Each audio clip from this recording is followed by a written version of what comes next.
বিসমিল্লাহ বিসমিল্লাহির রহমানির রাহিম। আসসালামু আলাইকুম রহমতুল্লাহ। আমি Yasin Arafat. Face to face, খাবারের সাথে গল্প, গল্পের সাথে খাবার, এটাই হচ্ছে ফেস টু ফেসের লক্ষ্য। তো ফুটবল যেহেতু চলছে বিশ্বকাপ, তো এই বিশ্বকাপে আমরা আজকের রাতে ব্রাজিলের খেলা দেখেছি ভোর 4টায়। কি অসাধারণ ফুটবল নৈপুণ্য, কি সুন্দর ফুটবল ইঞ্জিনিয়ারিং হয়েছে খেলাটাতে। মরক্কো অসাধারণ খেলেছে। মরক্কো প্রথম গোল মরক্কো দিয়েছে। ব্রাজিলের মতো পরাশক্তির দল ফুটবল বিশ্বে, ব্রাজিল একটা কিন্তু অন্যতম শক্তিশালী একটা দল।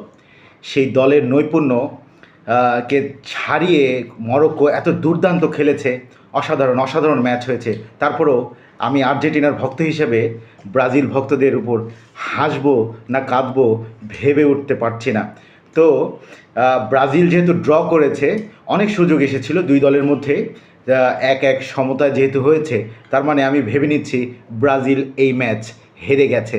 আমরা আর্জেন্টিনার ভক্ত, অপেক্ষায় থাকলাম আর্জেন্টিনা কী খেলা উপহার দেয় আমাদেরকে।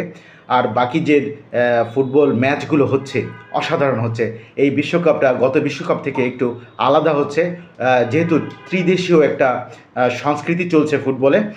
অসাধারণ ম্যাচ নৈপুণ্য আমরা দেখতে পাচ্ছি প্রত্যেকটা খেলাতে। যেহেতু এখনও পুরোপুরি প্রত্যেকটা গ্রুপের খেলা হয় নাই, তবু আমরা ফুটবল নিয়ে আলোচনা করব। তো কী দিয়ে খাচ্ছি, কী কী মেনু আছে, এটাই হচ্ছে মেন উদ্দেশ্য। আজকে করলা ভাজি, করলা ভাজির সাথে আছে খুব অসাধারণ একটা মেইন মেনু, কাতলের মাছ দিয়ে আপনার কুমড়ো বড়ি। এই কুমড়ো বড়িটার জন্য অনেকে প্রত্যাশায় থাকেন, বা এটা লোভনীয় একটা খাবার। তো আমরা এই কুমড়ো বড়ি অনেক পছন্দ করি।